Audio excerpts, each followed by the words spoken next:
ভাবা যায় আজকের দিনে একটি শিশুকে উল্টো করে ঝুলিয়ে মেরে শিক্ষা দিলেন এক ব্যক্তি।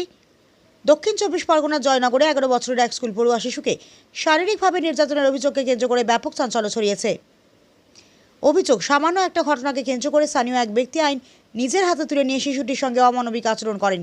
পরিবার সূত্র জানা গিয়েছে, কয়েকদিন আগে খেলাধুলার সময় অসাবধানতাবশত শিশুটির হাতে থাকে একটি লাঠি অভিযুক্তের গায়ে লাগে। এরপর তিনি ক্ষুব্ধ হয়ে শিশুটিকে সবার সামনে শাস্তি দেন, পরে নিজের বাড়িতে নিয়ে যান বলে অভিযোগ। পরিবারের দাবি, সেখানে শিশুটির পায়ে দড়ি বেঁধে ঘরের আর কাঠে উল্টো করে ঝুলিয়ে মারধর করা হয়। অভিযোগ, তার পোশাকও খুলে দেওয়া হয় এবং ঘটনার ভিডিও মোবাইলে ধারণ করা হয়। বিষয়টি কাউকে জানালে ক্ষতি করার হুমকি দেওয়া হয় বলে অভিযোগ। ভয়ের কারণে শিশুটি প্রথমে কাউকে কিছু জানায়নি, পরে তার শরীরে বিভিন্ন স্থানে আঘাতের চিহ্ন দেখে পরিবারের সন্দেহ হয়। পরবর্তীতে ঘটনার ভিডিও সামনে আসার পর বিষয়টি প্রকাশ্যে আসে। শিশুটিকে চিকিৎসার জন্য বারুইপুর মহকুমা হাসপাতালে নিয়ে যাওয়া হয়। সেখানে প্রয়োজনীয় স্বাস্থ্য পরীক্ষা করা হয়েছে। বর্তমানে সে শারীরিকভাবে সম্পূর্ণ সুস্থ নয় এবং স্কুলেও যেতে পারছে না। ঘটনার পর জয়নগর থানায় লিখিত অভিযোগ দায়ের করা হয়েছে, তবে পরিবারের অভিযোগ এখনও পর্যন্ত মূল অভিযুক্তকে গ্রেপ্তার করা হয়নি। এদিকে অভিযুক্ত ঘটনার পর থেকে এলাকা ছেড়ে চলে গিয়েছিলেন বলে দাবি স্থানীয়দের। ঘটনাকে কেন্দ্র করে এলাকায় ব্যাপক প্রতিক্রিয়া দেখা দিয়েছে। শিশুর পরিবার দ্রুত নিরপেক্ষ তদন্ত, দোষীদের বিরুদ্ধে আইনানুগ ব্যবস্থা গ্রহণের দাবি জানিয়েছেন। এখন সকলে নজর পুলিশের পরবর্তী পদক্ষেপের দিকে।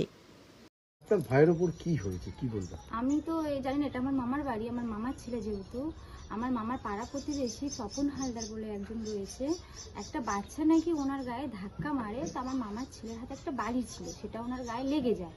তার জন্য তাকে ধরে বাচ্চা দিয়ে ধরে কানুট গোস খাওয়ানো হয়, প্লাস চড় থাপ্পড় ঘুষো ঘাসা মারাও হয়।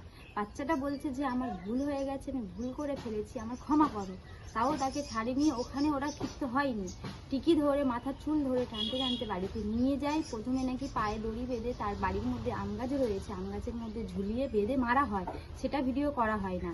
আবার বাড়ির মধ্যে নিয়ে গিয়ে মানে পায়ে দড়ি বেঁধে ঘরের আর কাটার মধ্যে হাত পা ঝুলিয়ে মাথাটা নিচের দিকে পাটা উপরের দিকে করে ঝুলিয়ে মারা হচ্ছে, বাজে খিস্তি খামারি করা হচ্ছে। ওর মধ্যে অনেক বাচ্চা রয়েছে, বড়ও বাচ্চা রয়েছে, ছোটও বাচ্চা রয়েছে। তাদের কাছে বলছে আমাকে ছেড়ে দাও। আর এখন ফুল গরমের সিজনে, ফুল গরম, ঘেমে গেছে, মানে দম নিতে পারছে না, ভালো করে নিঃশ্বাস নিতে পারছে না, তাও বলছে আমাকে ছাড়ো। তার বউও মিসেসও বাড়িতে রয়েছে, যে জেঠিমা আমাকে ছেড়ে দাও, আমার ভুল হয়ে গেছে। জেঠিমাও বলছে না যে হ্যাঁ ছেড়ে দাও বাচ্চাটাকে। সবাই যে যার মতো কেউ বাড়ি এনে ধরে দিচ্ছে, কেউ লাঠি ধরে এনে দিচ্ছে, কেউ দড়ি এনে দিচ্ছে। এমনকি তাকে মারাও হয়েছে, উল্টোপাল্টা খিস্তি খামারি করাও হয়েছে। আবার তাকে ল্যাংটো করেও মারামারি হচ্ছে, এমনকি তারা নিজেরা ভিডিও করে ছেড়েছিল। আর আমাদের বাড়ির বাচ্চা যেহেতু বদমাস, আমরা খুঁজেছি, আমরা পাচ্ছি না। রাত 9টা থেকে 10টা অবধি বাড়ির ভেতরে ঢোকেনি। তারপরে যখন এসে বাড়িতে কাউকে কিছু না বলে ঘুমাচ্ছে, আমরা গিয়ে ডাকছি যে কি হয়েছে, তোকে সারাদিন খুঁজছি, তুই বাড়ি আসিস নিস কেন? ওকে নাকি ধুমকি দিয়েছে যে বাড়িতে গিয়ে যদি বলিস তোকে এরকমই কুপাবো, দা দিয়ে বা মার্ডার করে দেবো। ও ভয়তে আমাদেরকে বলেনি, আমরাও জানি না। এবারে পরের দিন লোকের মুখ দিয়ে শুনছি ওকে খুব মেরেছে। তো আমরা জানি বাচ্চা বদমাস, আমাদের বাড়ি বাচ্চা বদমাস, চত্থাপ্পড় দিতেই পারে, বদমাশি করছে। আমরা বললাম মেরেছে, বেশ করেছে, অন্যায় করেছিস, মেরেছে। আমরা তো জানি না যে এত দূর এতটা কিছু করেছে। এবার ওদের ভিডিওটা দেখার পরে আমরা যখন এই ভিডিওটা নিয়ে ওদের কাছে যেতে যাই বা ওই যে আর সব বাচ্চার মাদের কাছে যায়, তাদের বাচ্চার মারা বলছে কি আমাদের বাড়ি আসবি না, তারাও খুব কথা বলে, আজে বাজে কথা বলে। এবার ওটা নিয়ে আমরা থানাতে যাই, থানাতে গিয়ে পুলিশকে জানাই, পুলিশ দেখে পুলিশ বললো ঠিক আছে, ডায়েরি লিখলো, কেস লিখলো। একে 2 দিন গাড়ি নিয়ে পুলিশ আসলো, এসে ঘুরে মানে রাউন্ড মেরে চলে গেল। এখনো মানে সেই জিনিসের আমরা কোনো বিচার পাইনি, যে অন্যায়ের আমরা যে সাজাটা সেটাও পাইনি। আমরা গরিব, আমরা সত্যি আমার ছেলেরা মামারা খুব গরিব অসহায় বলে বিজেপি পার্টির বড় বড় মানে মাথারা গিয়ে তাকে ছাড়িয়ে নিয়ে এসছে। এমনকি ক্যাম্পেও নিয়ে গেছিলো, ক্যাম্পে বললো তোমাদের একটা মীমাংসা করে দেবো। আমার মামা মামিদেরকে তার বাড়ির মানে মেজো ভাইয়ের ছেলেরা ধুমকি দেয় যে তোরা যদি আমার ভাইকে জেলে ঢোকাস বা আমার ভাই যদি জেল খাটতে হয়েছে তোদেরকে ছাড়বো না, তোদের কত টাকা আছে আমাদের কত টাকা আছে তোদেরকে দেখিয়ে দেবো। কি চাইছেন এখন? আমরা চাইছি যে আমরা এর মানে উপযুক্ত মানে কিছু বিচার চাই, যে এই যে বাচ্চাটার সাথে অন্যায়টা করেছে, আজকে আমার ঘরে হয়েছে, আজকে যদি আপনার ঘরে হতো বা অন্য কারোর ঘরে হতো তারা কি ছেড়ে দিত? আজকের নয় মধ্যবিত্ত ঘরের গরিবের ঘরে হয়েছে, আজকে যে একটা ভালো ঘরের হতো তারা কি ছেড়ে দিত? আমরা চাইছি যে এই বিচারে কোন একটা বিচার বা একটা সাজা চাই আমরা। আপনার নাম? আমার নাম জিতা নাম। এখন স্কুলে যাচ্ছ না, কেন? গাতা ব্যথা, জ্বর। কোথায় কোথায় মেরেছে তোমার? সারা শরীরে মেরেছে, মাথায়, পাতায়, গায়ে টায়ে, কানে গোড়ায় টোড়ায়, পেটে। কে মারলো? তপন হাল্লা। কেন কেন মারলো কেন? আমার হাতে একটা লাঠি ছিল, মেজো আমার ঠেলা মারলো, মারলি লাঠিটা গিয়ে ওর পায়ে গুঁজে লাগলো তপন হালদারের। লাগলি ওই থেকে আমার মেরে মেরে নিয়ে আসছে, মেরে মেরে নিয়ে গিয়ে আম গাছে ভিডিও আম গাছের ভিডিওটা করেনি।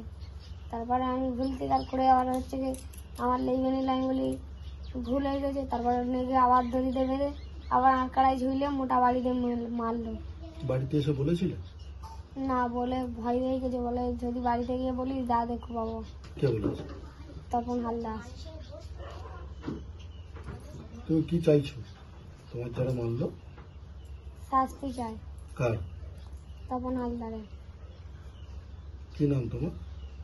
অন্যায় করে ফেলেছে, আমরা যেহেতু জানি না মদ খেয়েছিল সেই সূত্রে অন্যায় করে ফেলেছে। এখানে আমরা কি বলতে পারি? আমরা জানি না, যে যার মতো ছাড় ঘর বাড়ি, আমরা কখন কে কি করছে সে খবর রাখি না। আমি ঢোসার বাজারেতে কাজ করি, সকাল 7টা যাই, রাত 10টা 11টার সময় আসি, ওভার টাইমে কাজ করি কাঠ মেশিনে। আমি কারোর কোনো খবর রাখি না, আমি নিজের মতো থাকি, নিজের মতো নিজে কাজকর্ম করি। এখানে পাড়ায় সকলকে জিজ্ঞেস করেও দেখতে পারো, আমি সকাল 7টা যাই, রাত 10টা আসি, আমার কোনো ঝঞ্ঝামেলা নেই। পরে তো এসে শুনলেন মানে না জানি না, তো পরবর্তীকালে ভিডিও টিডিও হয়েছে, সব ধরে নিয়ে গেছে। এরা আমার আত্মীয় হয়, যারা আছে যাদের বাচ্চা, এরা আমার আত্মীয় হয়। আমি গেছিলাম ক্যাম্পে, এদের সাথে গিয়ে হাতে পায়ে ধরে একটা লিখিত দরখাস্ত দিয়ে বর্দাকে প্রথম ছাড়ে নিয়ে আসি। তারপরে ওরা ডাক্তার বদি এদিক সেদিক করে মেডিকেল টেডিকেল করে নিয়ে এবার হচ্ছে কেস কাম কি হয়েছে জানি না। কালকে পুলিশ এসে মানে বাড়িতে পিও না কি বলে যায় না করে নিয়ে গেছে, বললো ক্যাম্পের নোটিশ আছে, নোটিশ আমাদের দেয়নি। এবার দাদা তো সেই থেকে তো দাদারা বাড়ি দাঁড়িয়ে কেউ আসে না, পালিয়ে গেছে হ্যাঁ, কেউ নেই এই পর্যন্ত। দাদা যেটা করেছে, বৌদিও তো ছিল, অনেকেই ছিল, ভিডিও দেখা যাচ্ছে। এটা কি মনে হলো যে এটা সঠিক কাজ হয়েছে? না, সঠিক কাজ করা উচিত হয়নি, কিন্তু করে ফেলেছে। যেহেতু একটা অন্যায় করে ফেলেছে মদ খেয়ে, এখানে বাকিরা তো মদ কেউ খায়নি, দাদা তো মদ খেয়ে, বাকিরা তো কেউ মদ না, খায়নি। বাকিরা সব তো বাচ্চা ছোট ছোট বৌদি তো ছিল। থাকলে এবারে তাদের ব্যক্তিগত ব্যাপার, আমি কি বলবো ওদের ভেতরে। ওইভাবে কি একটা বাচ্চাকে এরকম পায়ে দড়ি বেঁধে ওপরে ওইভাবে উঁচুতে করে ঝোলানো যায়? কোনো মতে তো এটা তো উচিত হয়নি, কিন্তু হচ্ছে গিয়ে, কি জন্য করেছে, কিভাবে করে ফেলেছে সেটাই তো বড় কথা। একটা বাচ্চাকে ওইভাবে অত্যাচার করা যায়? আপনার বাড়িতে বাচ্চা আছে? হ্যাঁ না, বাচ্চাদের করা যায় না, বাচ্চাদের এমনিতেই মারা উচিত নয়।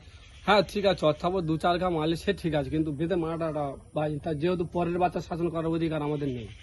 তাহলে আপনি কেন দাদাকে ছাড়াতে গেলেন? আপনি কেন? না, যেহেতু ওরা আছে আমাদের আত্মীয়, ওরা নিজের সূত্রে বললেন যে আমরা মীমাংসা করে নেবো, যা হওয়ার হয়ে তো গেছে। আর কিন্তু যেটা অভিযোগ হচ্ছে যে আপনারা হুমকি দিচ্ছেন ওদেরকে, যে অভিযোগ না, করলে সেটা মারবো, ধরবো, কেটে ফেলবো। সেটা আমি বলতে পারবো না, সেটা আমি জানি না। আপনারা কি হুমকি দিচ্ছেন? না, আমি বলতে পারবো না। আমার সাথে ওনাদের আজ পর্যন্ত কোনোদিন কথাও হয়নি, সেই প্রথম আর সেই শেষ, তারপরেও আমার কোনো কথা নেই। আপনার দাদা বৌদিরা যে ঘটনা ঘটিয়েছে বা অনেকে যারা করেছে, তাদের কি আপনি কি চান শাস্তি হওয়া উচিত? অন্যায় করলে তো শাস্তি অবশ্যই পাওয়া দরকার, অন্যায় করলে যেমন শাস্তি তো পাবে। আপনার কি নাম? আমার নাম সনাতন হালদার। আপনি কি হন? তপন হালদার। আমি তপন হালদারের ভাই।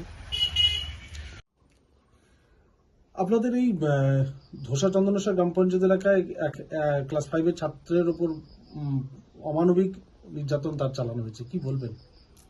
না, ওই ছেলেটা আমরা ভিডিওটা দেখেছি, পরে জানতে পেরেছি। তো ভিডিওটা দেখার পরে বুঝলাম যে ছেলেটা যখন সে যে কোনো দোষ করুক, তাকে যে কানামালা দিয়ে তাকে শাস্তি দিয়ে প্রথম গুনতে গুনতে দেখলাম আবার গোড়ায় থেকে গুনছে, এইগুলো করে যদি ছেড়ে দিত তাহলে খুব ভালো ছিল। কিন্তু ছেলেটা যেহেতু মানে টাঙিয়ে ঝুলিয়ে বা গালের চর মারা যেগুলো দেখেছি, এগুলো আমার যেন খুব অন্তরে আঘাত লেগেছে। তো এটা ঠিক আমি মন থেকে মেনে নিতে পারিনি। আপনারা কি চাইছেন? কি চাইবো, কিছু বাচ্চারা দেখলাম ইয়ার্কি ছলে হাসাহাসি করেছে, কিন্তু যে ব্যক্তি মেরেছে তার মধ্যে একটা রাগ ছিল, কিন্তু এটা যেন আমার পছন্দ হয়নি। তো আইনত যে ব্যবস্থা নেবে সেটা আমি খুশি, এবং গ্রামের মানুষ অনেকেই চাচ্ছে যেটা আইনতভাবে হোক, কারণ আমার কাছে অনেকেই বলেছে, কিন্তু আমাদের কিছু করার নেই, এটা আইনত দিক দিয়ে শাস্তি। আপনার নাম আর ডেজিগনেশন? আমি বায়পুর 3 নম্বর মন্ডলের ভাইস প্রেসিডেন্ট বিদ্যাধর নস্কর, বাড়ি পূর্ব চন্দনেশ্বর। গোসাবা থেকে গড়িয়াহাট, বাসন্তী থেকে বউবাজার, এত কম মজুরিতে সোনার গয়না পাবেন না কোথাও আর। Welcome to Pulin Sardar jewellers and company. Sundarban অঞ্চলে সবথেকে পুরনো ও বিশ্বস্ত শোরুম এখন আপনাদের ক্যানিংয়ে। বিশ্বস্ততার আর এক নাম পুলিন সর্দার জুয়েলার্স। অ্যাড্রেস ক্যানিং পুরাতন বাজার, ক্যানিং সাউথ 24 পরগনাস, 743329। ক্যানিং এবং দক্ষিণ 24 পরগনার অর্শ ও মলদ্বার রোগের আয়ুর্বেদিক ক্ষার সূত্র চিকিৎসা পদ্ধতির প্রথম ও একমাত্র ক্লিনিক ক্যানিং মাদ্রাসি পাইলস ও ফিস্টুলা ক্লিনিক, যেখানে 1980 সাল থেকে স্বর্গীয় ডক্টর SK রাওয়ের তত্ত্বাবধানে হাজার হাজার মানুষ সম্পূর্ণ সুস্থ হয়ে উঠেছেন। বর্তমান চিকিৎসক ডক্টর BS রাওয়ের দক্ষ পরিচালনায় আমাদের এই প্রতিষ্ঠান 5 দশকের সেই সুনাম ধরে রেখে এগিয়ে চলেছে। ফিশার, পাইলস, ফিস্টুলা ইত্যাদি যে কোনো জটিল মলদ্বার রোগ থেকে নিষ্কৃতি পাওয়ার জন্য এখনই এই নম্বরে যোগাযোগ করুন 9883518886। ঠিকানা ক্যানিং সঞ্জয়পল্লী, দক্ষিণ 24 পরগনা, বন্ধুমহল ক্লাবের বিপরীতে।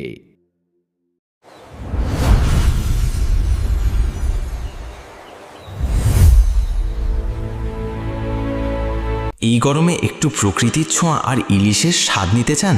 তাহলে চলে আসুন সুন্দরবন ইলিশ উৎসব 2026-এ।